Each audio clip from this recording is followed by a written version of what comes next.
Just to get you started or refreshed again, this is the horizon line. Your vanishing points are going to go to the left where it intersects the page, and to the right where it intersects the page. That'll be your two vanishing points. In these boxes, it's very similar to how you set up the measurement for 5 of them. The only difference is you're going to take some of these away so that you have the bounding section to show it inside of it.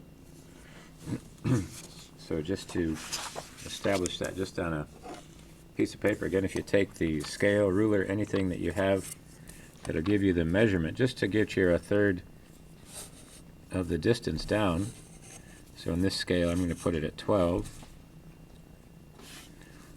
and make a mark at 8. And this is, like I said, a little caret, a V shape, so that I know where the measurement is based off of that marking. And that'll give me that piece. Again, the easy way is just to put the pen on one point and rotate the scale and go ahead and place that in there. And that's going to give you your horizon line. And where it intersects the left and the right, that's your vanishing point.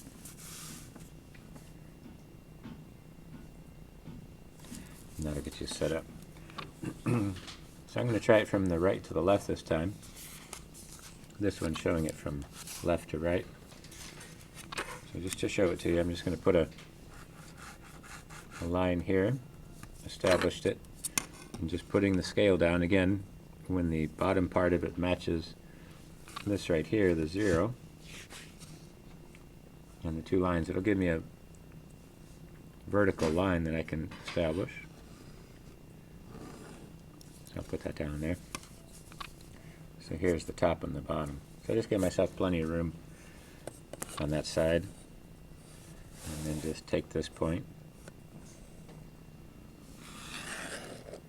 and just put a light line. I'm doing this again in pen so you can see it, and just rotating left and right. So you've done this part before to establish the beginning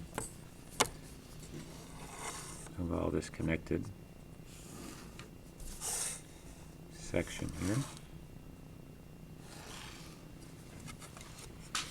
And the first thing we need is just the measuring of how far this is going to go back. So you just have to estimate how far the first shape is going to go.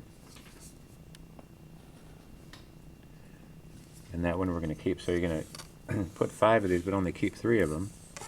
So I just need to find the center of this front just by crossing the diagonal.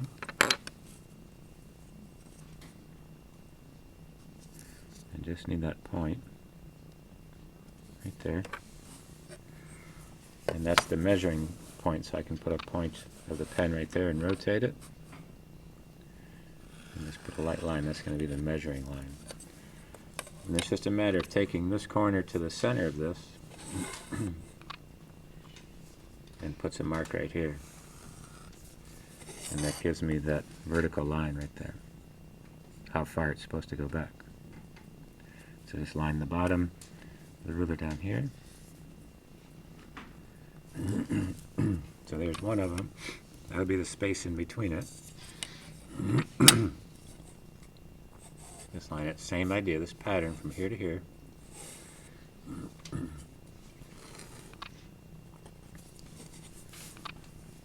Just kind of like what you did before with the 5, but like I said, we'll just take 3 of them.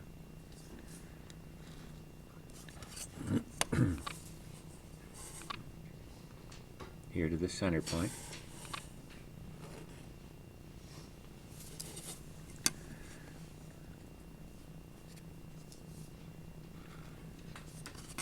You can see I already have 1, 2, 3, 4. Just need one last one.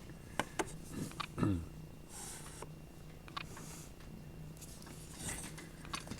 there you go.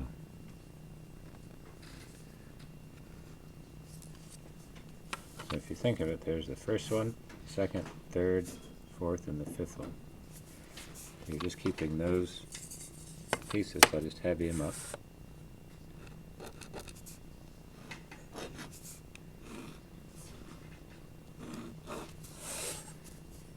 That makes it that much easier to see it. So I'm just kind of rotating the pen And I have these three shapes that are equal distance because the space in between it. Just have to make the distance of how big these are. I'm going to make this just real narrow, just to change it up a bit.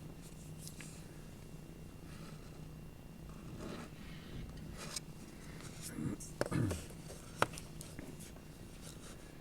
just rotate this down.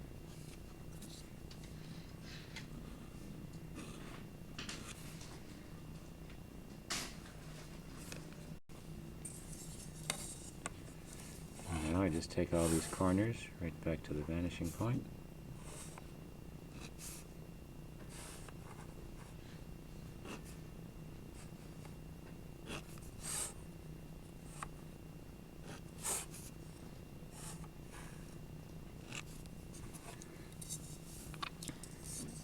And again, just taking the vertical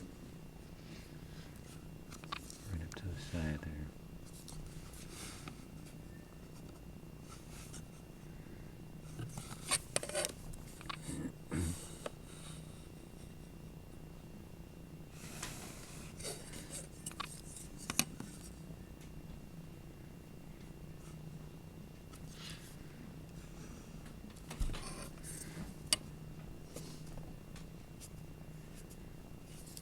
There you have it. So these three, the same idea in this one, only they're bigger, go in the opposite direction.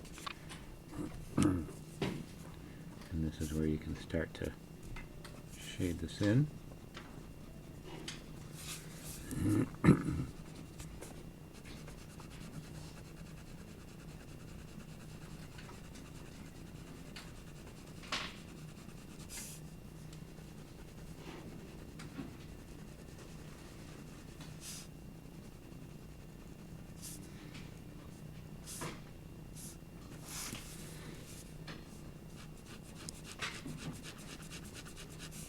Just rotate. I'm just using the pen to shade it.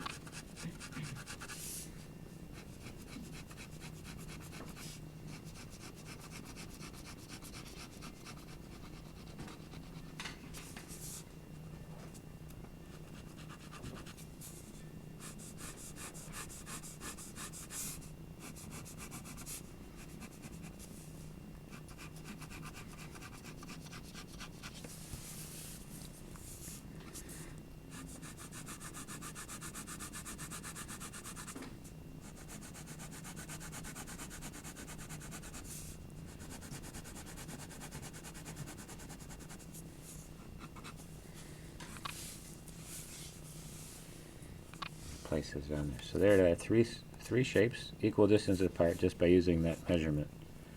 I'll give you that selection.